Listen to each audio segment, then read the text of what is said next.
It was raining heavily on the streets of New York late at night. The taxi driver was lying in his car covered in blood. His death was extremely tragic. From the driver's occupational registration certificate in the car, we learned that the deceased was named Victor Spicer, a 35-year-old white male. But what was strange was that the murderer did not take the wallet or the change in the car, but cut off and took away the cigar from the deceased's lower body. Due to the extremely cruel means of the crime, the Special Victims Task Force quickly took over the case. However, after visiting the Motor Vehicle Administration, the case soon had a huge reversal. The files showed that Victor had been sentenced to 11 months in prison for injury.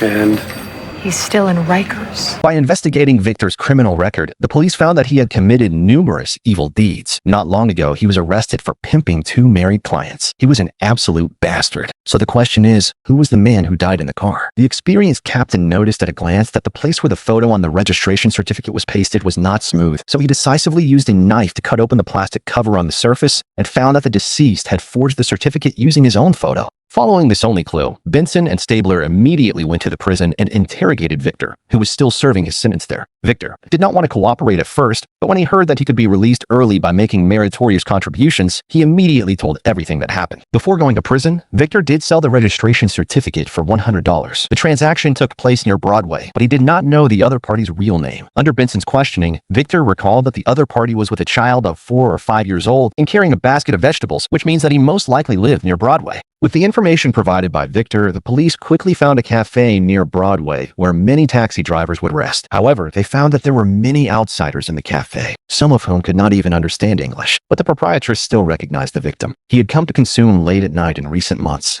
She had seen him before the incident, but he had always used the fake name Victor, so her true identity could not be confirmed. Just when the two thought they had made a wasted trip and walked out of the cafe disappointedly, the case finally took a turn for the better. A taxi driver suddenly caught up with them. Because they often waited for customers together, he recognized the victim at a glance. The victim's name was actually Stephen. Yesterday at midnight, he was just about to walk into the cafe when he happened to see 2 female passengers getting into Stephen's taxi. However, it was too dark and he couldn't see their faces clearly. Based on this important clue, Benson and Stabler quickly found the specific address of the victim. After learning that her husband was murdered, the pregnant wife immediately collapsed to the ground. After questioning, they learned that Stephen was Czech. The two got married 5 years ago. The couple has been very loving after marriage. Stephen is also a very family-oriented and hardworking man, but he is an illegal immigrant, so he has to get fake documents to make a living. After returning to the police station, the autopsy report came out. Stephen was stabbed 37 times in total. The stab wound in his lower body caused excessive bleeding and directly led to his death. These more than 30 wounds can be divided into 2 types. Some are very smooth, while others are jagged. Obviously, they were caused by 2 different sharp weapons. At the same time, the police also found a red nail on the passenger seat. All the evidence indicated that the perpetrators that night were most likely the 2 women who got on the bus at midnight. But the question arises again, was it Victor or Stephen whom the murderer originally wanted to castrate? In this regard, the captain decided to split his forces into 2 groups. On the one hand, he notified Interpol to assist in the investigation of Stephen. At the same time, he could not rule out the possibility that someone would retaliate against Victor. After all, the wives of the 2 clients who were arrested because of him were also highly suspicious. The next day, the police visited one of the passengers, but the man said that his wife had been paralyzed on one side of her body due to an accident half a year ago, and it was impossible for her to go out and commit murder. The second passenger also confirmed his wife's suspicion because at midnight last night, they were drinking with friends and his wife had sufficient alibi. Just when the police thought that the clues had been cut off, Interpol sent a shocking news. Through fingerprint comparison, they found that Stephen was not the real name of the victim, and he was not a Czech at all. His original name was Stefan Tanzik, a Serbian. Apparently, his wife lied, and Stefan was once prosecuted for war crimes. As a commander, he commanded a troop that raped an entire village, a total of 67 women, and only 15 victims survived. The severity of the crime was simply outrageous, and 5 of the 15 survivors now live in New York. Then they met one of the victims. When she heard the name Stefan, her whole body began to tremble. It was obvious that she could not be the murderer. The second victim, Marta, was in a much better situation. Her husband said that they had been married a year ago, and his wife had successfully found a job in a construction firm. She was currently busy working on a project plan. Just when Benson and Stabler thought that this trip would yield no results, they were shocked by a little boy who looked exactly like Stefan. The husband saw the confusion of Benson and Stabler and immediately said that this was the child of his wife and her ex-husband. Although they already had a guess in their hearts, the two did not point it out to them in person.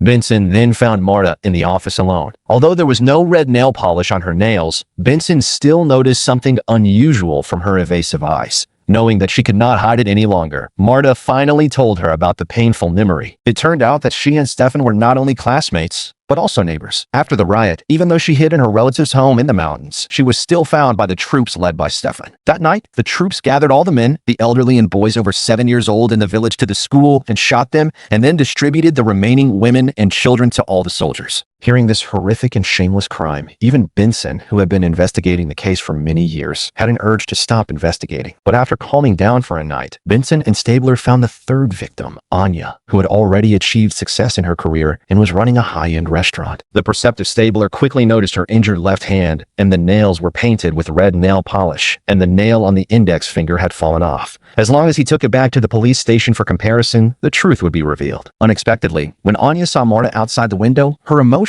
immediately got out of control. She suddenly grabbed the knife on the table next to her. The scene suddenly became chaotic, but Anya did not hurt anyone in the end. Instead, she ended her own life with a knife. After returning to the police station, Marta confessed everything. She and Anya were old acquaintances because they were from the same village. That night, the two of them made an appointment to go out and reminisce about the past. No one expected that on the way back, they would accidentally get into Stefan's taxi. This devil had appeared in their nightmares countless times. As soon as they heard his voice, they immediately recognized him, but Stefan had no impression of them at all. Marta only felt that her whole body was hot and dizzy, and then she saw Anya in the co-pilot seat stabbing Stefan in the head with a knife, and then she also stabbed with the knife uncontrollably. After listening to this, Benson and Stabler began to feel pity for the miserable woman in front of them. Then they looked at each other and confirmed the final result. They decided to classify the case as second-degree murder. But the experienced captain realized that the case was definitely not that simple, because no woman would go out to reminisce with 12 centimeters and 18 centimeter knives.